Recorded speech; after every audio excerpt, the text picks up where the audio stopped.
Boa noite a todos, que a paz de Jesus esteja em nossos corações.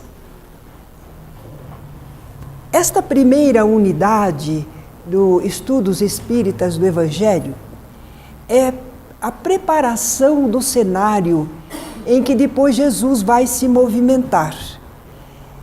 Quando a gente começa este curso, a gente está desejoso de ouvir sobre Jesus, seus ensinos, suas realizações, mas nós temos que montar o cenário para nós podermos entender por que ele agiu desta ou daquela maneira, ao que ele estava se referindo quando disse tal ou tal coisa.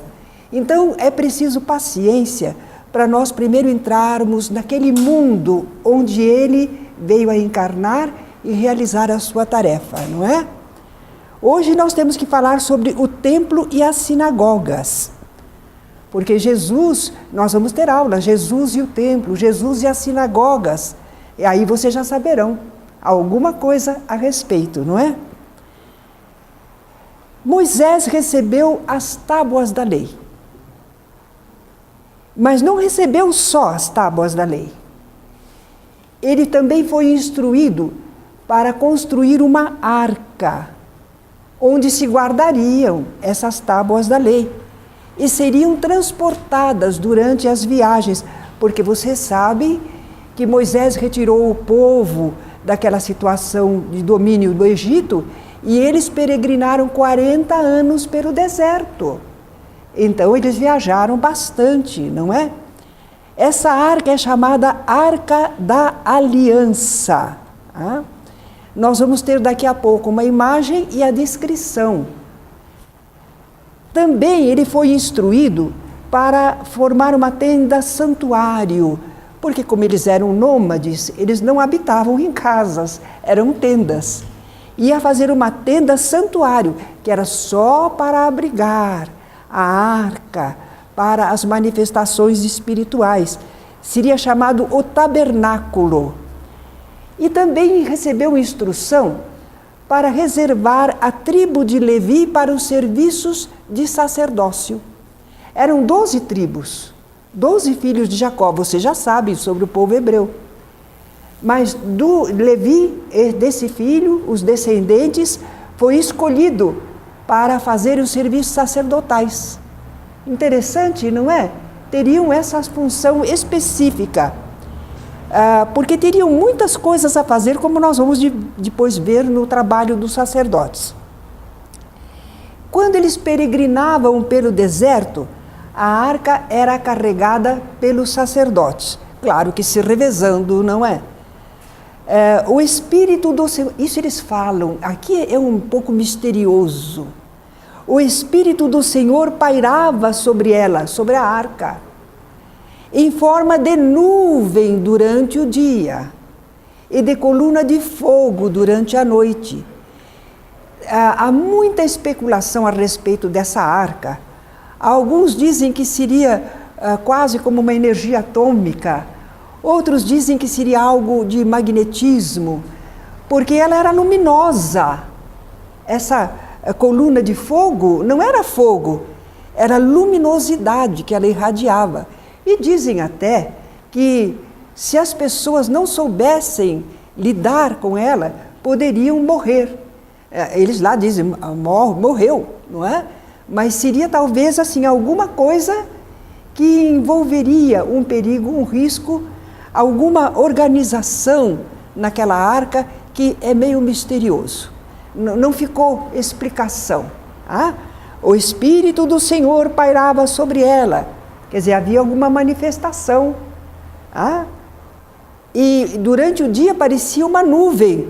Ora, naquela região desértica, formar uma nuvem em cima da arca, onde ela fosse, até nós que somos espíritos dizemos, será que não era ectoplasma? Efeitos físicos, não é? E durante a noite, uma irradiação. Quando eles acampavam, os sacerdotes aí erguiam a tenda santuário para abrigar a arca. Não ficavam ao relento, não é?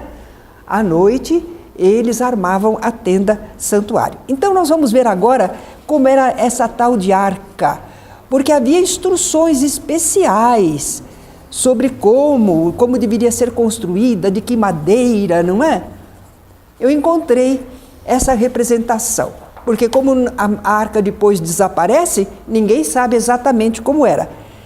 Era feita de madeira preciosa, pau cetim ou oliveira, recoberta interna e externamente com ouro maciço, puro. Em cima, 2 querubins de ouro maciço também, um de frente para o outro, asas abertas, mas rostos voltados para baixo. E naquele meio, entre as duas figuras, ficava o propiciatório. Ali o Senhor habitaria. Como o Senhor habitaria? Quer dizer, ali havia a manifestação espiritual, não é? A tenda, nós não temos nenhum desenho da tenda, mas eles têm a descrição. Era levantada sobre 4 cantos de madeira, interiormente era resguardada por cortinas de puro linho, nas cores vermelha, azul, branca e roxa. Certamente essas cores tinham alguma significação para eles. Exteriormente era recoberta de tela. A tela era tecida de pelos de cabra nas mesmas cores. Por cima peles de carneiro tingidas de vermelho e sobre elas ainda peles de texugo. Nessa tenda havia um local mais para dentro que era separado por cortinas. Formava um lugar santo, bem especial. Lá é que se guardava a arca. E ao lado dela um pote de maná. Mas o maná que eles recolheram no deserto, ele estragava, não podia guardar para o dia seguinte. Como é que eles guardavam um pote de maná? Enfim, está lá escrito, não é? Será que eram os resíduos do que ficava o maná? Porque eles não tinham como renovar, isso foi só quando eles peregrinaram pelo deserto, que o maná caía, não é? É o modo deles entenderem, eram a secreção de tamargueiras. E a vara de Arão, o cajado de Arão. Quem é Arão? Irmão de Moisés. Eles eram da tribo de Levi. Jesus era da tribo de Judá, mas eles eram da tribo de Levi. Arão, irmão de Moisés, foi o primeiro sumo sacerdote. Foi instituído pelo Senhor. Nesse local, onde estava dentro da tenda, com aquela cortina em volta, ninguém podia entrar nesse lugar. Só o sumo sacerdote, isso mesmo uma vez por ano, no dia da expiação, para purificar aquele local. Essa arca ficou em Silo, cidade de Josué, que foi o sucessor de Moisés. Ele transformou a cidade de Silo em centro de peregrinação de todas as tribos. Claro, tinha a arca lá, não é? A arca do Senhor. Os israelitas tiveram primeiramente o rei Saul, depois Davi e depois Salomão. Aí depois esboroou. Não tiveram mais reis, não é? Saul, Davi, Salomão. Então esse segundo rei, Davi, ao redor de 1000 anos antes de Cristo, ele conquistou muitas terras, ele era um rei guerreiro. E ele mandou vir a arca para Jerusalém. Estava lá em Silo, né? A cidade de Josué. Ele mandou trazer para Jerusalém. E fez desta cidade, Jerusalém, o centro espiritual e cultural da vida hebraica. E é claro que ele pensou em construir um templo, uma casa sólida, e não uma tenda. Porque agora já estava em cidade, já não estavam peregrinando pelo deserto, não é? Então fazer uma casa para o Senhor. Ele começou a guardar recursos para isso e até escolheu o local, o Monte Moriá. Enquanto isso, ele levantou uma belíssima tenda, tabernáculo, mas lá na cidade de Jerusalém, para guardar a arca, por enquanto não teria construído. Mas ele era um rei guerreiro, então as guerras e disputas contínuas com os filisteus, moabitas, com membros da própria família dele, o impediram de realizar esse desejo. Ficou guerreando. Não deu, né, para ele construir o templo. Mas o filho dele, o novo rei Salomão, a esse conseguiu fazer a construção do templo. Salomão, filho e sucessor de Saul, concretizou o projeto. Ele contou com a cooperação do rei de Tiro. Interessante esse Salomão, não é? Ele teve relacionamento com a rainha de Sabá, eles tinham comércio, ele era inteligente. Ele abriu um pouco o reino e fez a parceria com o pessoal ao redor, não é? Então esse rei de Tiro, que era fenício, ele fez uma parceria e esse rei enviou escultores, artesãos que sabiam trabalhar em ouro, prata, cobre, ferro, pedras e madeiras preciosas, tinturas. Forneceu também ouro e madeiras preciosas. Em troca do quê? Em troca de azeite, cevada, vinho. Agora, as pedras de mármore que precisavam, havia ali perto, eram abundantes. No local da construção, lá no Monte Moriá, ou próximo, eles dispunham dessas pedras. Além dos técnicos e operários fenícios, 150 mil hebreus, israelitas, trabalharam em serviço obrigatório. Imposto de renda obrigatório nós temos, eles tinham serviço obrigatório para a construção. Durante 7 anos, para construir o templo, que ficou conhecido como Templo de Salomão, porque foi construído por esse rei, não é? Agora, esse templo de Salomão, nós vimos que Davi foi 1000 anos antes de Cristo, Salomão, o filho dele, começa a reinar em 970 antes de Cristo e inaugurou o templo em 950. Era um templo não tão grande, mas era bastante suntuoso, de mármore revestido de cedro do Líbano e cipreste, exuberantemente esculpido, recoberto de ouro. Enfim, tem lá uma descrição muito longa que não nos interessa. Agora, o que nos interessa saber é que esse templo foi despojado várias vezes, em guerras com sírios e assírios.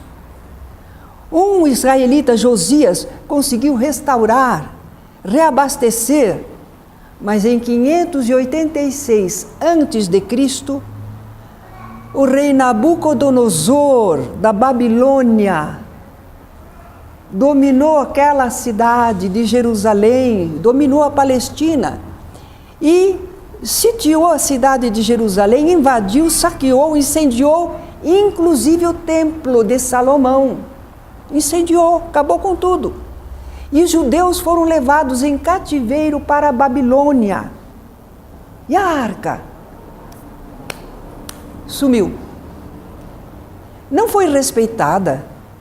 Para aqueles babilônios, aquela arca não significava nada. Significava para os israelitas, mas para eles não. Então a arca some. Aquela arca tão bela e tão misteriosa e que tinha as tábuas da lei, não ficaram. Sumiu tudo, não é?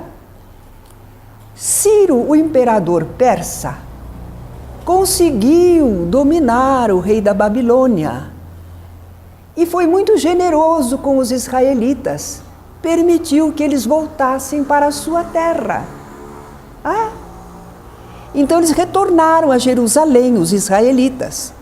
E aí um deles, Zorobabel, construiu no mesmo local anterior, o Monte Moriá, um novo templo, mas bem mais modesto. Ele não tinha recursos como teve o rei Salomão, não é? Mas esse templo também foi profanado por povos inimigos, sírios. O templo ainda foi purificado pelos macabeus, que eram uns irmãos israelitas, e nele foram restaurados sacrifícios e cultos judaicos. Mas não seguiu adiante, né? Ficou uma coisa assim modesta, inexpressiva. No ano 20 antes de Cristo, estamos chegando pertinho de Jesus, Herodes o Grande começou a restaurar o templo, aumentando-o e embelezando-o. Porque Herodes não era raça pura não, né?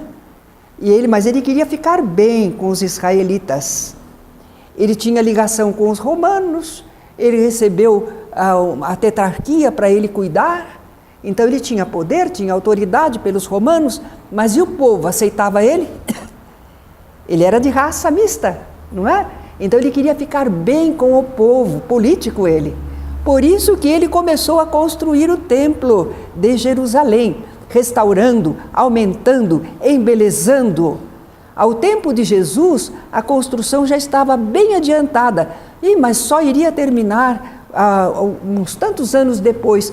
No ano 64 depois de Cristo é que ficaria pronto inteiramente. Ficou pronto em 64, em 66, os judeus viviam se rebelando contra os romanos mandaram exércitos para sufocar a revolta, invadiram a Palestina, sitiaram a cidade de Jerusalém, tomaram a cidade, destruíram depois de prolongado cerco, e aí lá se foi o templo também. Puseram fogo em tudo. O general Tito, que era o que estava comandando essa invasão, ele queria conservar o templo. Mas a soldadesca já pôs fogo, né? E hoje só existe desse templo aqueles muros de lamentação. A gente vê no cinema, não é? Que eles vão lá, põem um papelzinho de pedido, né? Então. Mais tarde o imperador Juliano Apóstata quis reconstruir, mas ele não trabalhou bem e não levou adiante, acabou destruindo o que ainda restava. Então vamos ver como era esse templo de Jerusalém na época de Jesus. Os anteriores não importa, vamos ver só ao tempo de Jesus, porque Jesus ia ao templo, se movimentava lá. Jesus era um israelita e lá o templo era a sede religiosa, não é? Ele tinha grandes dimensões para a época, era majestoso. Ele ficava numa elevação, o Monte Moriá, lá em cima do Monte Moriá. Então ficava bem visível da cidade. Tinha uma escadaria para chegar lá. Nós estamos vendo ali, deixa eu ver se eu consigo. Aqui, ó, a escadaria, ó. Certo?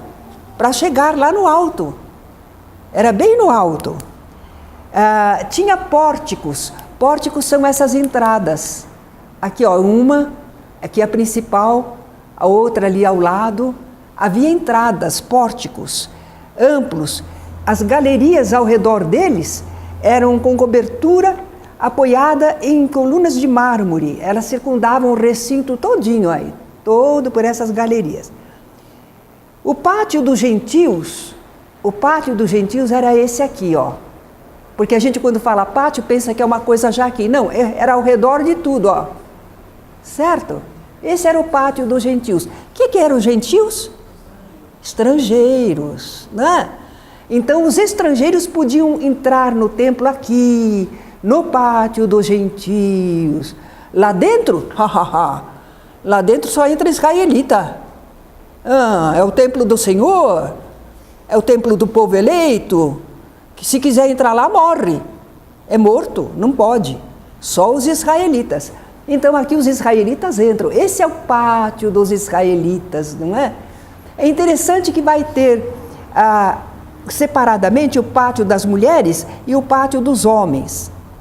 O pátio das mulheres era 5 metros mais elevado que o pátio dos gentios. E o pátio dos homens era ainda 4 metros mais elevado ainda, né? As mulheres ficavam separadas e elas podiam observar o que se passava lá dentro do templo. E aqui dentro, o que é? Aqui também é um pátio. É o pátio dos sacerdotes ou dos levitas, porque eles eram da tribo de Levi. Todos os do serviço do templo, eles eram da tribo de Levi. Então, lá só entravam os levitas. Se não era da tribo de Levi, não podia entrar. Lá era do serviço do templo, lá mais para o interior, né? Nesse pátio estavam o altar dos holocaustos, o mar de bronze.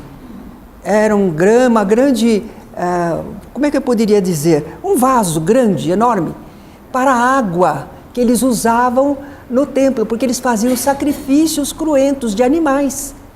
Então precisava higienizar, lavar, né? Então havia aquele grande tanque. Eles chamavam o mar de bronze porque para eles era muito grande. Até eu vi uma representação, tinha 4 leões, um em cada ponta, né? E outros objetos para imolações e sacrifícios. Vamos ver uma planta do templo para a gente entender talvez um pouquinho melhor. Olha aqui o pátio dos gentios, não é? Ali tem os pátios dos israelitas, pátio dos homens, das mulheres, né? E nós vemos lá o interior do templo, lá que é o santo, lá que é propriamente onde se fazem os serviços. Esse aqui redondinho é justamente o mar de bronze, onde tem o tanque, né? Aquele tanque de água. E ali tem o altar dos holocaustos, onde eles sacrificavam os animais. E aqui dentro, nós vamos ver, é o Santo dos Santos. Nós já vamos entender melhor. Agora, aqui é interessante, puseram desse lado a Fortaleza Antônia. O que é isso, Fortaleza Antônia? Os romanos queriam saber o que é que está passando aqui. Então, mas era deste lado, gente, era noroeste, não é lá. Então, acho que ficou invertida, a fotografia ficou invertida. E não pudemos mudar por causa das palavras. Então não pudemos. Isso era do lado de cá. Aqui nós temos o pináculo do templo. Tem uma passagem que diz que Jesus foi levado pelo adversário espiritual ao pináculo do templo. Foi aqui, olha aqui. Certo? Então nós vemos, estes pórticos eram portentosos. Esse pórtico do lado de cá chamava real ou meridional, olha lá, real, pórtico real. Cada coluna dele era o diâmetro tão grande que precisava 3 homens para abraçar. E era todo cheio de colunas. Gente, era suntuoso mesmo, não é? O pessoal se orgulhava muito desse templo. Então nós vimos que a Fortaleza Antônia seria para cá, não é? Essa aqui era uma ponte para a Cidade Alta. Aqui havia uma ponte, uma passagem. Muito bom. Então nós estamos começando a entender como era esse cenário ao tempo de Jesus, não é? Vamos ver agora a parte de trabalho dos sacerdotes, o santuário propriamente dito, não é?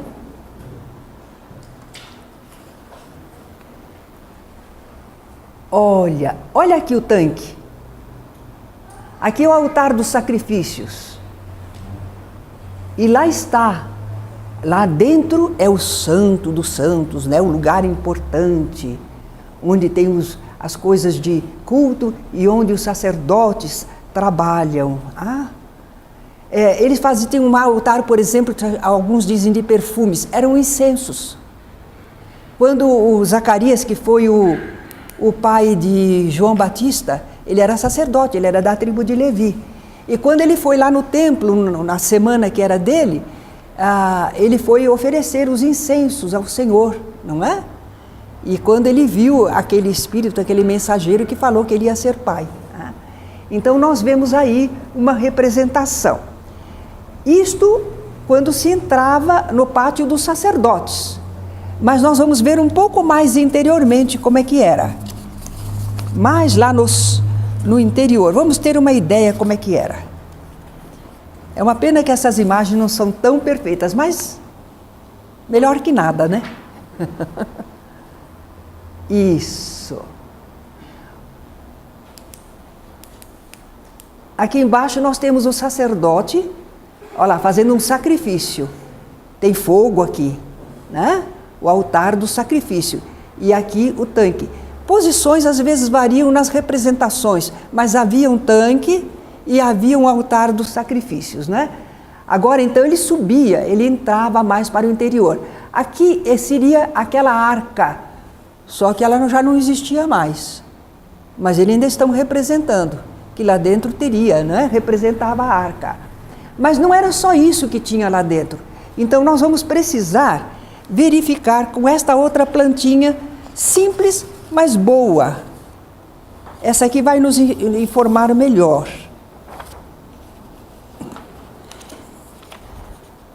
Jesus vai falar da mesa dos pães de proposição, ele vai falar e a gente não sabe como é que era. Isto vai ser importante, não é? Olha aqui, a porta de entrada, nesse pátio dos sacerdotes, está lá o tanque, está lá o altar dos sacrifícios. Nós temos agora aqui dentro, tem a mesa dos pães da proposição, tem aqui o castiçal de 7 braços. Oba, esse a gente tem para mostrar para vocês. Vamos mudar ali um pouquinho, depois a gente volta. É um símbolo para os israelitas, não é? É o castiçal de 7 braços. Ah, tem representação para eles, sagrada, né? Simbolismo. Ah, então esse é o castiçal. Voltamos naquela outra anterior. Então aqui está a mesa dos pães da proposição, está o altar dos incensos, olha lá, altar de incenso, sacerdote fazendo. Aqui está o castiçal de 7 braços, tudo isso é sagrado, santo. Mas aqui dentro, separado por uma cortina, esse véu aqui espesso, essa cortina, separava o que era mais sagrado no templo. E quando Jesus foi crucificado, eles dizem que essa cortina se rasgou de alto a baixo.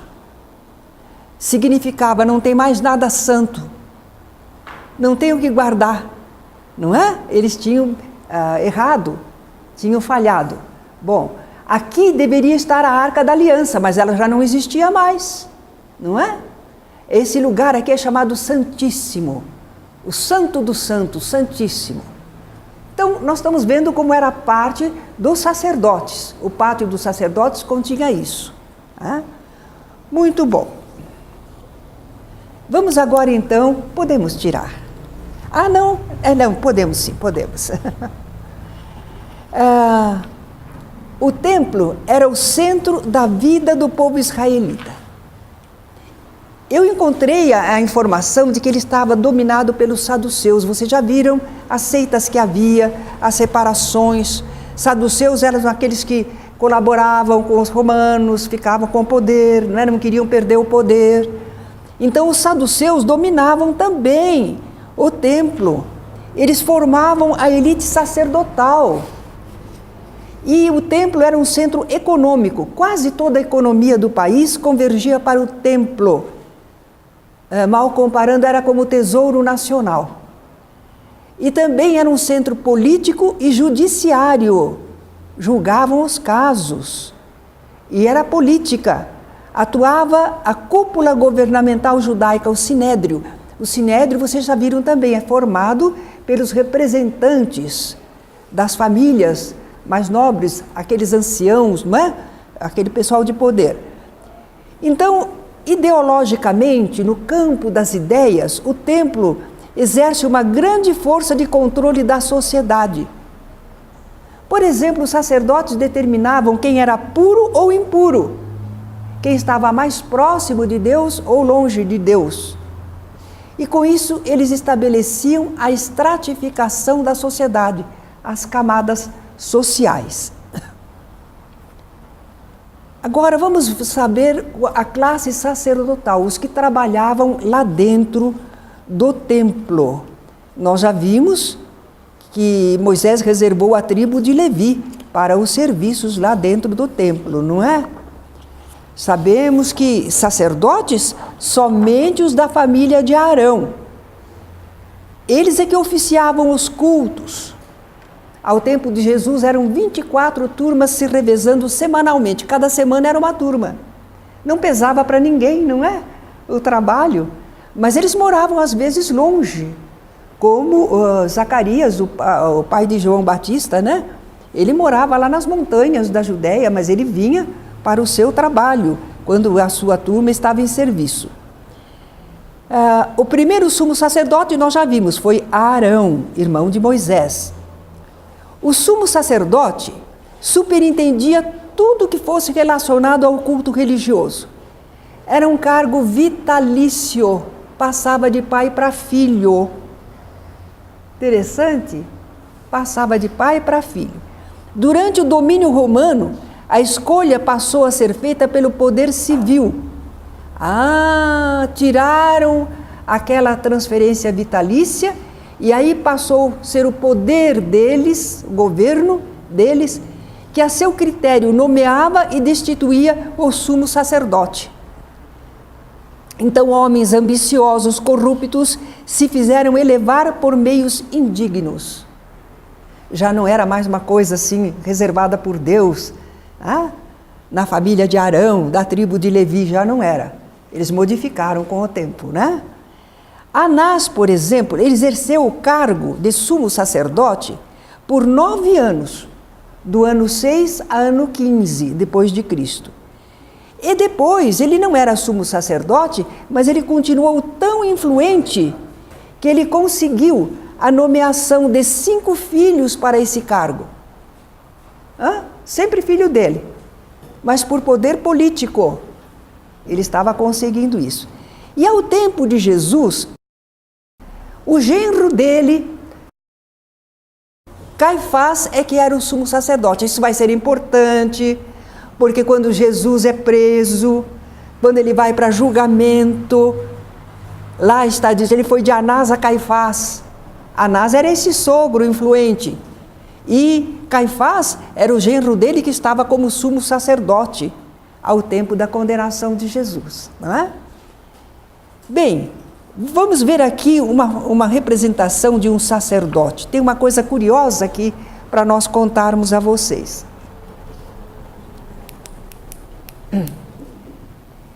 Olha aí um sacerdote paramentado. Aqui no peito, ele tem um peitoral com 12 pedras preciosas. Era o que eles chamavam de Urim e Tumim.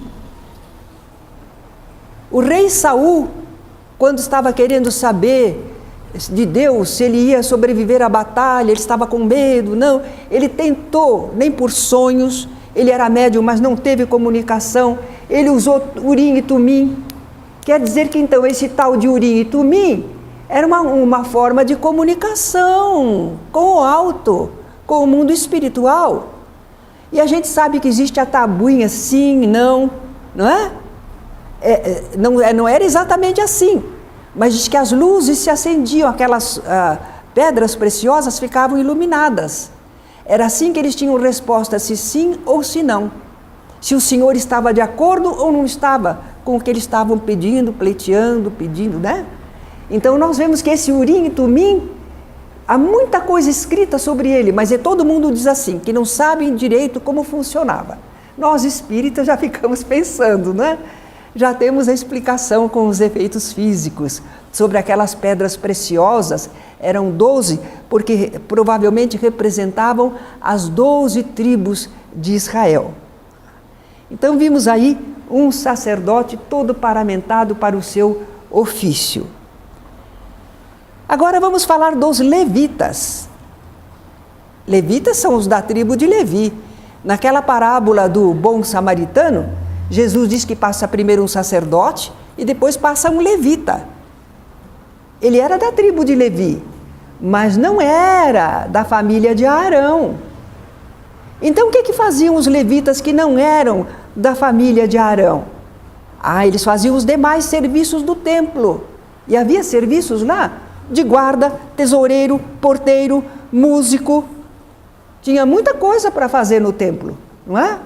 Então eles eram os serviçais do templo. Não eram da família de Arão, não podiam ser sacerdotes, mas eles eram trabalhadores do templo, né? Eles também se dividiam em grupos. É claro que sacerdotes e levitas exerciam grande influência na vida israelita.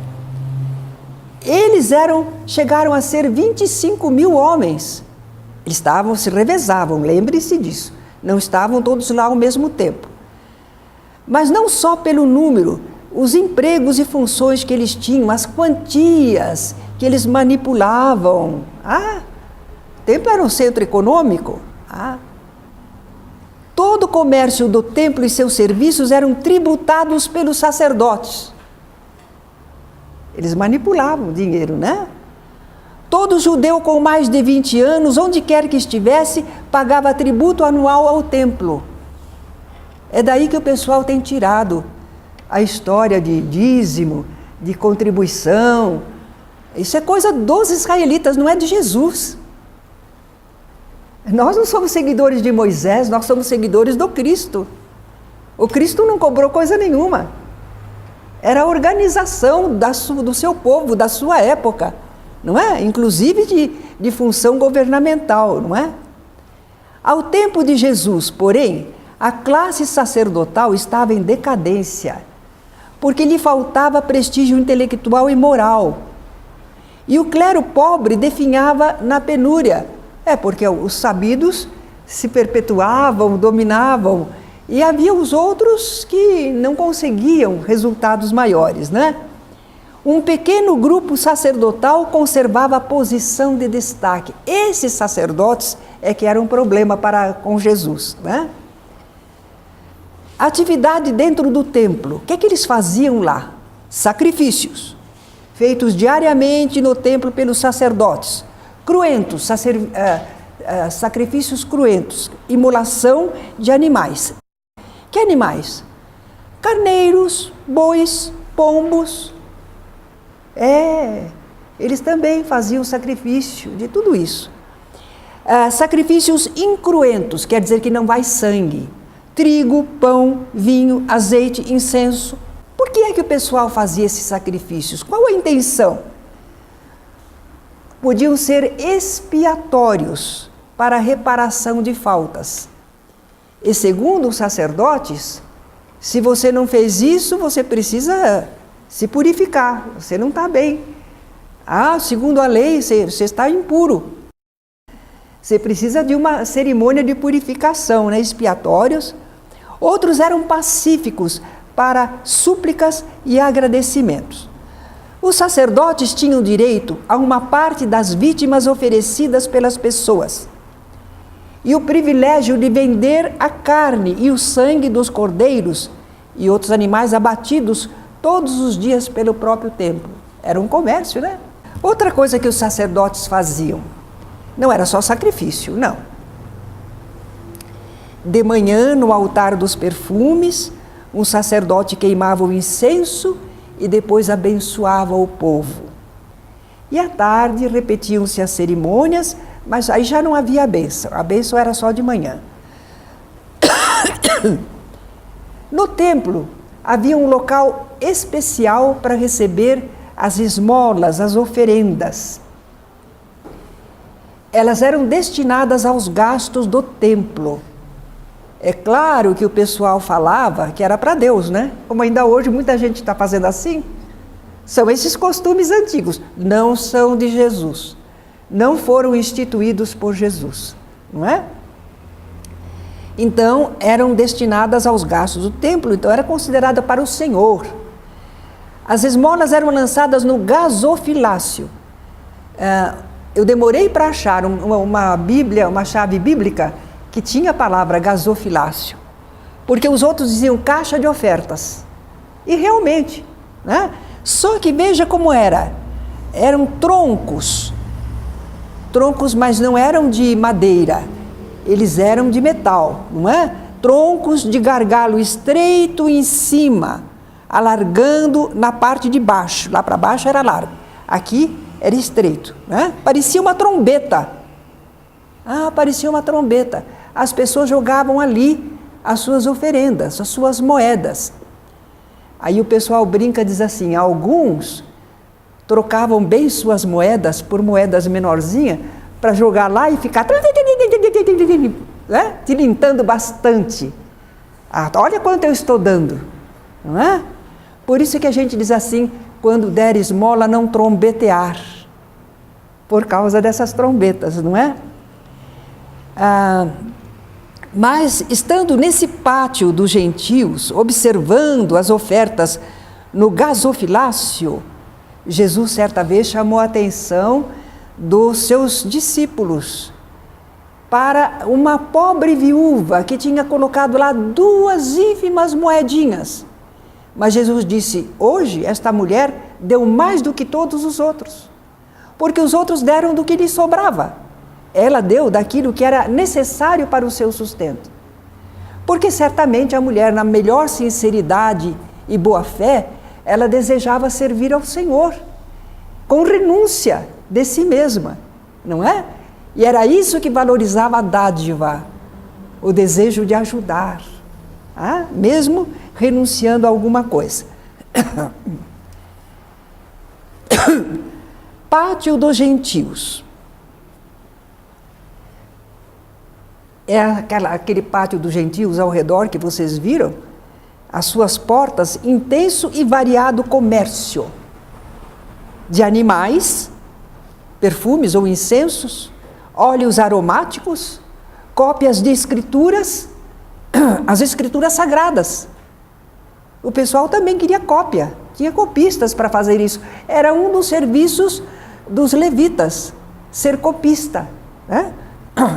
Câmbio de moedas estrangeiras, câmbio de moedas. Nossa, é como um banco lá. Mas olha, é no pátio dos gentios. Claro, vinha gente de toda parte. Dizem que a cidade teria, não estou bem lembrada agora, mas vamos dizer 50 mil habitantes. Mas quando havia festas no templo, elas atraíam os israelitas de longe, mas muita gente interessada em observar, em participar daquele movimento todo na cidade. Muita gente que vai à Aparecida vai por causa daquela movimentação. Alguns querem lucrar alguma coisa, não é? Então a cidade recebia 180 mil pessoas mais. Impressionante, né? Então precisava trocar moedas. Havia cambistas, não é? E foi desse pátio dos gentios, e por causa desse comércio todo, que perturbava a função do templo, desviava a atenção do que era o templo, era serviço espiritual, e o pessoal começava com aquele comércio todo, aquele tumulto, aquele vozerio. Foi dali que Jesus expulsou os vendilhões. Porque quando a gente ouve falar que Jesus expulsou os vendilhões do templo, a gente pensa que foi lá de dentro do templo. Não. Os gentios não entravam lá dentro. E esse pessoal todo eram os israelitas e gentios que estavam nesse comércio intenso, né? Nessas galerias do pátio dos gentios, todos podiam conversar sobre assuntos religiosos. Ora, quem vai ao templo, né? O assunto é religião. Então Jesus era no pátio dos gentios que ele mais conversava com todos. Porque quando ele entrava no pátio dos israelitas, ele conversava assuntos só dos israelitas. Mas quando ele estava no pátio dos gentios, eram todos os assuntos, não é? Pregava ao povo a palavra de Deus, mesmo sem ser sacerdote. Ele não podia entrar lá no Santo dos Santos. Não, ele não era sacerdote. Imagine se ele entrava no pátio dos sacerdotes. Mas ali no pátio dos gentios e dos israelitas, ele fazia a sua pregação, não é? Tem passagens lindas quando vocês vão ver Jesus e o templo. Agora a gente não pode falar, porque tem outras coisas. Falamos do templo. Agora temos as sinagogas. Nós conhecemos, né, a sinagoga israelita, não é? A gente passa na frente de uma sinagoga. O que aconteceu? Como é que surgiram essas sinagogas? Lembram quando eles estavam exilados lá na Babilônia? Não tinha templo, não tinha tabernáculo, não tinha arca, não tinha nada. Mas os israelitas não haviam perdido a fé no Deus único. Eles conservaram a fé. E criaram um lugar para orações, estudo, transmissão dos ensinos, para cultivar, para não deixar morrer a religião deles, não é? Foi assim que surgiram as sinagogas, que são casas, não são templos, mas são casas especialmente para as coisas espirituais, não é? Não tinha sacrifícios, não tinha essas oferendas, não é? Não tinha sacerdotes, mas havia pessoas israelitas que levavam a sério. Vamos ver o que diz nas Escrituras. Parece que teria sido o profeta Esdras que criou a sinagoga lá na Babilônia, no exílio na Babilônia. Mais tarde, quando eles puderam voltar para a Palestina, que o imperador Ciro permitiu, eles agora tinham o templo em Jerusalém. Naquela época ainda era um novo templo de Zorobabel. Mas eles não deixaram de formar sinagogas, gostaram. Funcionou bem. Era útil a sinagoga. Então, apesar de ter aquele templo ainda modesto lá, eles tinham sinagogas.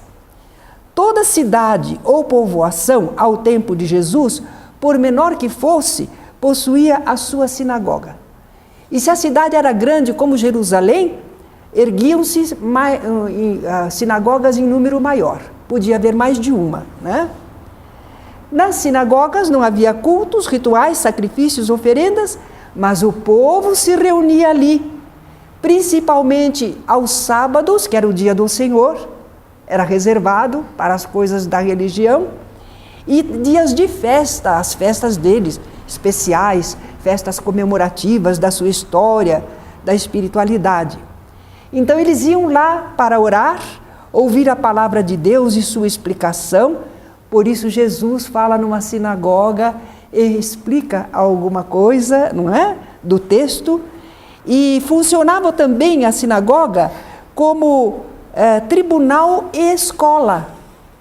As crianças iam à sinagoga para estudar a religião, para a alfabetização. Não é interessante? As sinagogas funcionavam como escola e também para definir certos problemas na comunidade. Era tribunal também. À frente de cada sinagoga, um dirigente ou chefe, que era chamado arquissinagogo ou príncipe da sinagoga. Nós vamos ver alguns casos em que príncipes da sinagoga, por exemplo, Jairo, não é? Que era da sinagoga de Cafarnaum, pedindo a Jesus para curar a filha dele, que estava muito doente. O que fazia esse dirigente, chefe da sinagoga? Ele presidia a leitura do Torá, da lei, das escrituras da lei. Ele, naturalmente, convidava alguém, se ele quisesse, para expor. Foi o que eles fizeram com Jesus. Lá na sinagoga de Cafarnaum, Jesus foi convidado a ler. Não é? Faziam as orações comunitárias, podia celebrar casamentos e ofícios fúnebres. Elas se espalharam por todo o país. Elas eram centros de educação e formação do povo. Quem é que atuava mais nas sinagogas? No templo eram os sacerdotes. Mas nas sinagogas eram os fariseus e escribas, os doutores da lei. Porque ali não era sacerdote. Então, uma pessoa entendida nas escrituras assumia uma posição importante lá, não é? Eles exerciam grande influência sobre o povo e adquiriam cada vez maior prestígio. Por isso é que às vezes a gente ouve falar dos sacerdotes perseguindo Jesus, mas também os escribas e fariseus.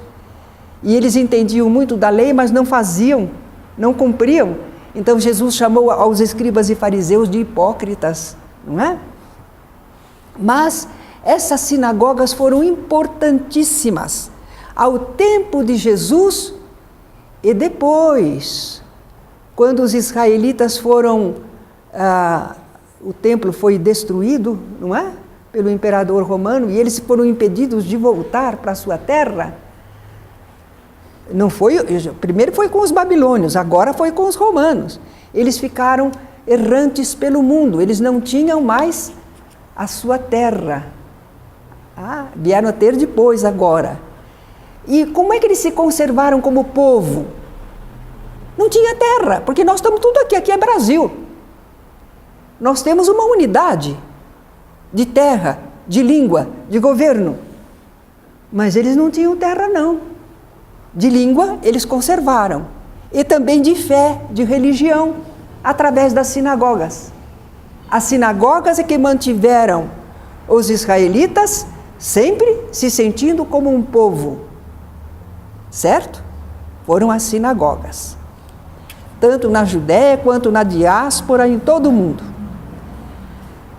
Nós temos que falar ainda dos profetas. Puxa vida, né? O campo de religioso, não falar dos profetas. Profeta, porta-voz, o que fala em nome de. Falavam em nome de Deus, do Altíssimo, do mundo espiritual. Então eles atuavam paralelamente ao sacerdócio organizado. Os sacerdotes era uma coisa, era uma instituição do tempo de Moisés. Mas profeta era livre, era o médium. Quem é que segura a manifestação espiritual, não é? Então, as pessoas se manifestavam como profetas, como porta-vozes. Eles atuam em toda a história do povo hebreu. Interessante que foram feitos livros sobre o que eles falavam.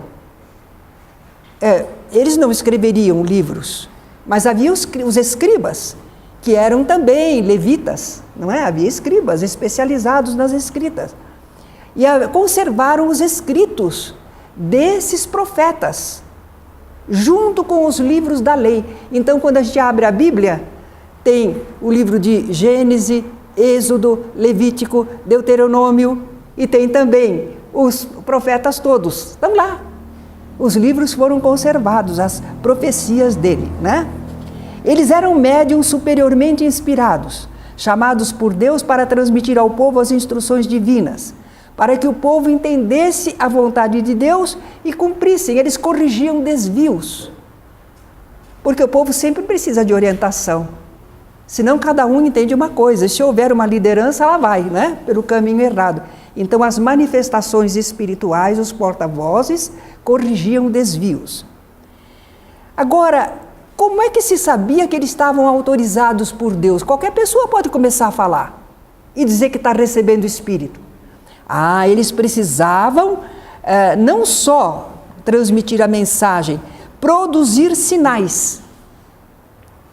Quando Jesus começou a pregar, eles pediam a Jesus também sinais. Que sinal fazes para que creiamos em ti? Porque Jesus se apresentava como um porta-voz divino, o Messias, trazia a mensagem do alto, né? Então, eram fenômenos de efeitos físicos ou intelectuais e até predições, anúncios de acontecimento futuro. Tudo isso eles consideravam como sinal. Essa pessoa realmente está investida por Deus de autoridade, porque ela deu sinais, então ela pode ser um porta-voz, né? Apesar desses sinais, muitos profetas foram rejeitados, incompreendidos, perseguidos e mortos. Jesus vai fazer menção a isso.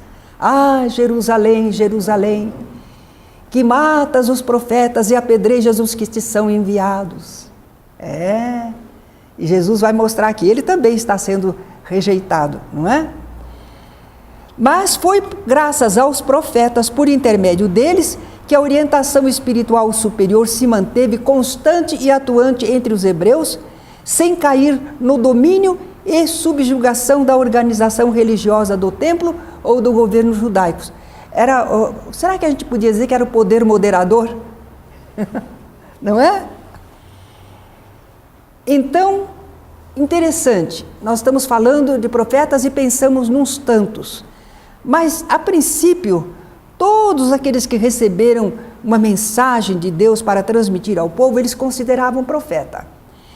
Adão, para nós é simbólico, não é? Mas para eles, Adão existiu. E Adão recebeu, falou diretamente com Deus, ouviu a sua mensagem, não é? Crescei e multiplicai-vos, não é? Então, Adão seria um profeta. Abraão também, aquele patriarca que escutou-lhe falarem, vamos fazer um pacto, eu sou o Deus, vocês vão me reverenciar só a mim, não a outros, e eu vou fazer de vocês um grande povo, e vou dar uma terra para vocês habitarem. Abraão conversou com o plano espiritual, também foi um profeta. Moisés igualmente, ele falava com Deus, quer dizer, com os espíritos que se comunicavam em nome de Deus, não é? Mas em sentido restrito, quer dizer, a profeta podia ser uma coisa muito ampla, mas em sentido restrito, o ministério profético começa com Samuel, passa por Elias, Eliseu e Davi.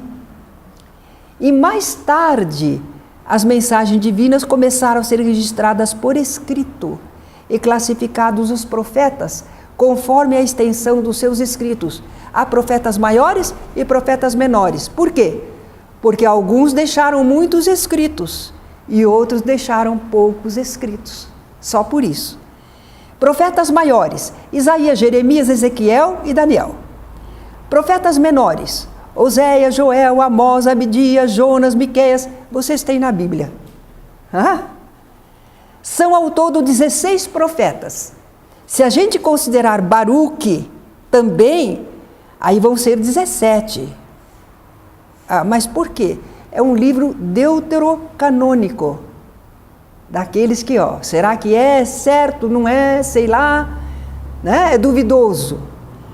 Vale a pena citar que houve também profetisas, mulheres, que eram intermediárias, eram médiuns também. A irmã de Moisés foi uma. Através dela ele recebeu informações. Débora e Ana. Ana foi aquela senhora que quando Jesus foi apresentado nos braços dos seus pais, lá no templo, pequenininho, ela identificou Jesus e profetizou a dor e sofrimento que Maria teria, porque o seu filho iria sofrer muito no futuro, não é? Mas era o Messias. Então, Ana é uma profetisa. Falamos do templo de Jerusalém, mas os samaritanos, quem eram os samaritanos? Eles tinham sangue hebreu, mas não puro, porque eles habitavam a região da Samaria e eles começaram a casar com os samaritanos, homens e mulheres. Então mesclou não só a raça, mas mesclou também na religião. Eles aceitavam os rituais dos outros. Eles não ficaram como os judeus lá em Jerusalém, só a nossa religião. Não, eles misturavam, aceitavam muita coisa, não é? Então, embora Jerusalém fosse o único lugar em que se oferecia os sacrifícios a Deus, os samaritanos, lá na Samaria, fizeram um outro templo. Mas por que eles fizeram outro templo? Porque os judeus lá de Jerusalém diziam para eles: aqui no templo vocês não entram. Gente de má vida, gente de costumes mesclados, não merece entrar aqui. Não merece entrar? Então nós fazemos o templo lá. E fizeram na Samaria, no Monte Garizim. Eles ofereciam sacrifícios e tudo. Só que não deu muito certo, não conseguiram manter, não é? Quando Jesus, no tempo de Jesus, aquele tal templo lá no Monte Garizim já estava destruído, mas o pessoal ia lá, no local, mesmo ao relento, e continuava oferecendo os sacrifícios, né, realizando o que eles podiam. A mulher samaritana vai aludir a isso, porque ela pergunta para Jesus: onde é que devemos adorar? Vocês judeus dizem que é lá em Jerusalém, e nós fazemos aqui no Monte Garizim. E Jesus vai explicar para ela: aí vem o tempo em que nem aqui, nem em Jerusalém adorareis a Deus. Deus é espírito e importa que os seus adoradores o adorem em espírito e verdade. Quer dizer, Jesus mostrou que a adoração verdadeira não depende de local, não depende de templo, não é? É espiritualmente e no sentido. Bom, agora aqui há umas curiosidades. O tempo. Como era o calendário dos israelitas? Os meses eram lunares, eles se guiavam pelas fases da lua. Cada mês tinha 29 dias, as fases da lua. O primeiro mês era o de Nisan, correspondia ao nosso março ou abril. E a Páscoa vai ser sempre por aí, março ou abril. Porque a Páscoa, aquela festa especial, se deu no mês de Nisan, certo? Então sempre vai passar por aí. Agora, como é que era noite e dia? O dia começava às 6 horas da tarde. Quando terminava às 6 horas, aí começava a noite. Só que à noite eles não chamavam propriamente de horas, eles diziam assim: primeira vigília é do pôr do sol, 6 horas, até as 9 horas da noite. A segunda vigília ia das 9 horas da noite até meia-noite. Terceira vigília, da meia-noite até as 3 da manhã. E quarta vigília, das 3 da manhã até as 6. Aí começava o novo dia. Não é? Eis aí, né? E as horas do dia, como é que eles separavam? Cada grupo de 3 horas também. 6, 7, 8, primeira hora. Eram de 2 em 2 horas, aqui está de 3, está engano, é 2, né? De 2 em 2 horas. 6 e 7, 8 e 9. Terceira hora? Era a terceira. Em grupos de 3. Não, tá certo. Vamos lá. Nascer do sol, 6 horas. 6 horas, 7 horas, 8 horas. Terceira hora, 9 horas. 9, 10, 11, 12. Nona hora, 3 da tarde. E 12ª hora, o pôr do sol. Já estava chegando o fim do dia. Tem aquela parábola dos trabalhadores da última hora. Lá a gente vai ver essa citação. De manhãzinha, às 9 horas, ao meio-dia, à tardinha e ao anoitecer, né? Eles dividiam o dia dessa maneira. E as festas? Bom, eles tinham festas especiais. As principais, a principal era a Páscoa, mas eles tinham festa de Pentecostes, festa dos tabernáculos. Festa da Páscoa todo mundo está sabendo. Existe muita coisa a respeito. O que foi mesmo a Páscoa? O que eles festejavam? O que eles comemoravam? Quem lembra? O pessoal aqui comemora ovo de Páscoa.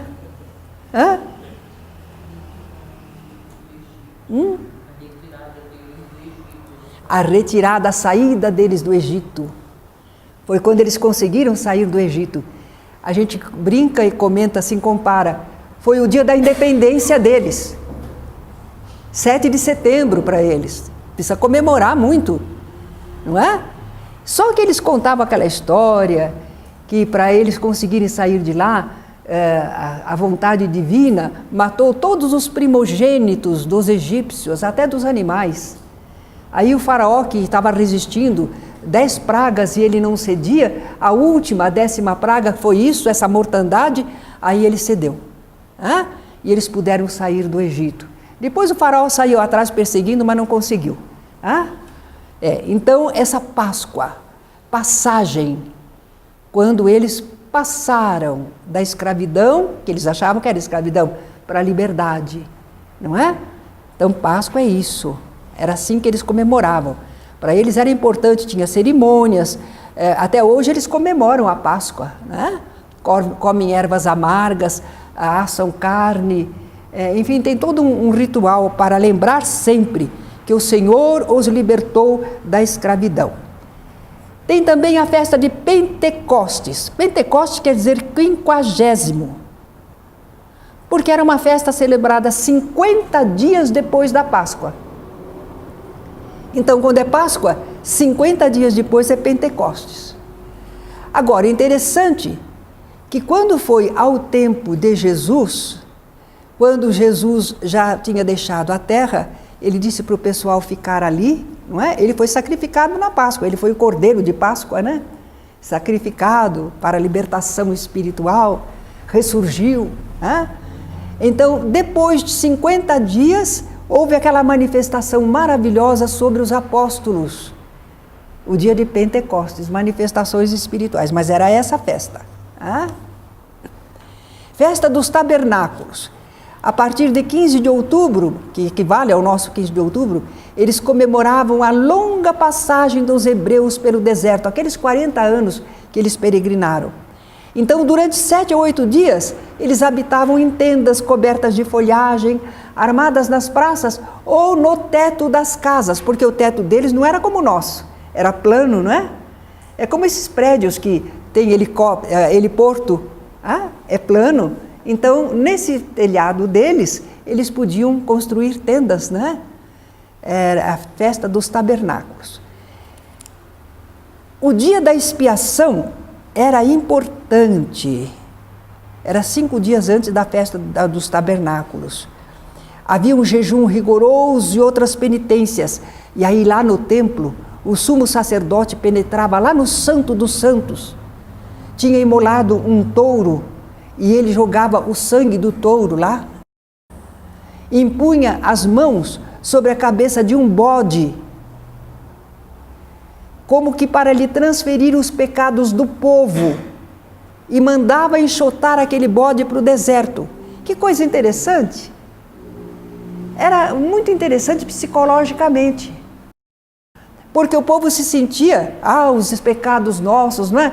Eles não tinham confissão e comunhão, que também funciona assim, né? Confessa, se libera dos pecados.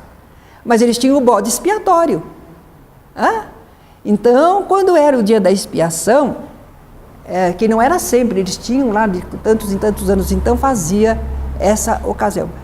Então o sacerdote passava para aquele bode todos os pecados do povo. E o bode era expulso para o deserto. E o povo, ficamos liberados. Ficou? Pela lei de causa e efeito, não, né? Houve também a festa de dedicação do templo. Era em dezembro, durava 8 dias. É porque aquela ocasião que o Macabeu conseguiu restaurar aquele templo, né, modesto, mas ele conseguiu restaurar. Os sírios tinham profanado, mas ele conseguiu restaurar e fazer funcionar o templo. Então eles achavam que essa data foi muito importante, a dedicação do templo.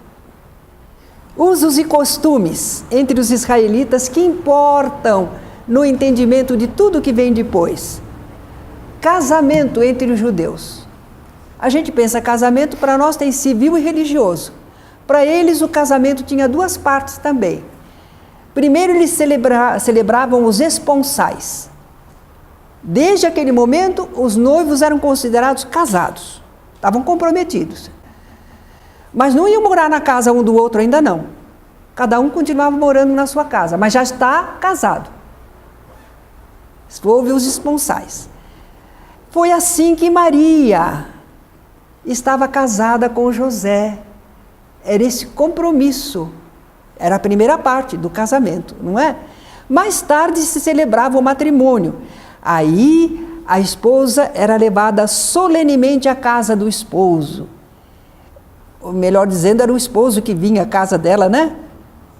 Este ia acompanhado de seus amigos à residência da esposa. Ele ia levar a esposa para a casa dele. Mas ele vinha com os amigos. A noiva o esperava cercada de suas amigas, depois iam todos à morada do noivo ou à casa de seus pais, e ali as festas podiam durar muitos dias. Outra coisa, vejam como conhecer os costumes explica o que estava lá adiante, não é? Maria estava casada ou não estava casada? Estava comprometida, mas ainda não fora levada para a casa do noivo. Vigorava a lei do levirato, a lei dos levitas, né? Se morresse um homem sem deixar filho, seu irmão estava obrigado a casar com a viúva. Vocês já viram isso, né? Na aula sobre a Bíblia, né? E o primogênito deste novo casal era considerado como filho do primeiro marido. Suscitava descendência para o morto, não é? Se o segundo marido morresse também sem descendência, a obrigação do casamento passava para o irmão seguinte, e assim por diante. Foi por isso que os saduceus, que não acreditavam em continuidade da vida, e Jesus pregava a imortalidade, a continuidade da vida, eles perguntaram a Jesus, olha, uma mulher casou-se com um homem, não teve filhos, aquele homem morreu, ela casou com outro irmão, e assim por diante, 7 irmãos. Então, se há ressurreição, de qual dos 7 ela vai ser esposa? E Jesus respondeu, errais não conhecendo as Escrituras, porque no céu eles são como os anjos, que não se casam e nem se dão em casamento. É o que nós espíritas dizemos, não é? Essa união corpórea é coisa do plano físico. Então, o que resta são os laços afetivos. Mas a gente já reencarna, já casou com outras pessoas, formou outras famílias, tivemos muitos pais, muitas mães, disso tudo ficou o afeto. o conhecimento, a confiança ou problemas, não é? Ficaram entre nós. Então foi o que Jesus explicou para eles. Eles pensavam que eles iam dar um quinal em Jesus, que Jesus não ia saber responder. Mas é porque eles pensavam em termos de corpos. E Jesus falava em termos de espíritos imortais. Não é? É diferente. Agora, o caso das purificações, o que era puro, o que era impuro. A lei de Moisés proibia o uso de certos alimentos, carne de porco e de camelo, especialmente. Mas havia outras proibições. Por isso, naquela passagem em que Jesus permite a espíritos obsessores que vão para uma manada de porcos, o pessoal diz assim, como? Lá não tinha porco. Tinha, para vender. Eles não comiam, mas comerciavam. Certo? Então a lei proibia o uso de certos alimentos. Aliás, eram proibições que visavam a higiene, a saúde. Naquele clima quente, comer carne de porco. E recomendava diversas medidas higiênicas, não tocar determinados objetos, os ossos, os sepulcros. A pessoa ficava impura, precisava se purificar, tinha que se higienizar, fazer abluções, né? Quando eles vinham para casa para comer, eles tinham que lavar as mãos e também eles passavam óleo no cabelo, né? Lavavam os pés para ficar em condições, porque as ruas não eram calçadas. Então a pessoa vinha toda empoeirada e era preciso higienizar para estar em casa. Também Jesus disse para os seus apóstolos não entrar em casa de gentios, porque realmente eles, os israelitas, não entravam em casa de estrangeiro, não. Casa impura. Esse pessoal não segue a lei de Moisés, não segue o Deus único, estão impuros, né? Havia objetos ou animais cujo contato devia ser evitado. Tudo isso, para os israelitas, funcionava como símbolo de pureza moral. Eles eram diferentes das outras pessoas. Eles conservavam costumes puros, assim eles entendiam. E os outros eram impuros. E criou-se uma série de minúcias. Jesus vai mostrar para eles, por exemplo, comer sem lavar as mãos. Ele disse, não é o que entra pela boca que contamina a pessoa, mas é o que sai, porque revela o que está no coração. É o sentimento, não são as coisas exteriores. Claro, Jesus estaria pela higiene, certamente, mas ele estava mostrando para aquele povo que eles consideravam, quando faziam todas estas coisas, eu estou puro. E como é que estava o coração, e o pensamento, e o sentimento, como é que estava? O que é que você andou pensando? O que é que você andou fazendo? Então, conforme a impureza, era necessário lavar mãos, braços, corpo todo, vestes ou oferecer sacrifícios. E Jesus censurou isso, não é? Publicanos. Que eram publicanos? Eram as pessoas encarregadas de receber impostos públicos. Que impostos? O imperador romano cobrava impostos de todo o pessoal que ele dominava. Eles estavam dominando a Palestina, então cobravam impostos do povo, né? E o povo não gostava nada, né? Ora, se alguém era israelita e aceitou ser coletor de impostos para o imperador romano, ele era considerado gente de má vida. Na sinagoga não queriam que ele entrasse, não pode. Você é um publicano, é um coletor de impostos. Por isso que Zaqueu, não é?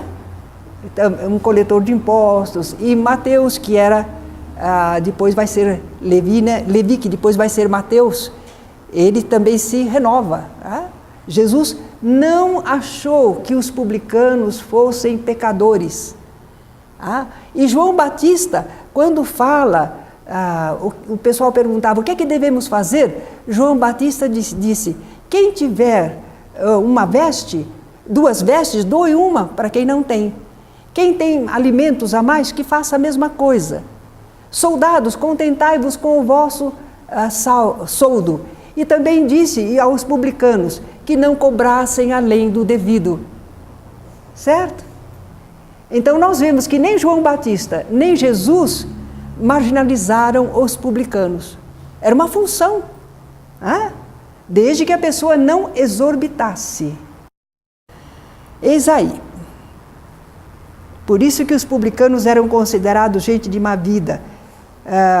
Não só porque representavam o poder estrangeiro, mas é que às vezes eles abusavam de suas funções, exigiam mais do que o direito. Então, eram pecados, vários pecados, né, na pessoa. Ai, desculpem, porque este assunto é mesmo árido, não é? Mas acho que agora vocês entendem um pouco mais do povo israelita.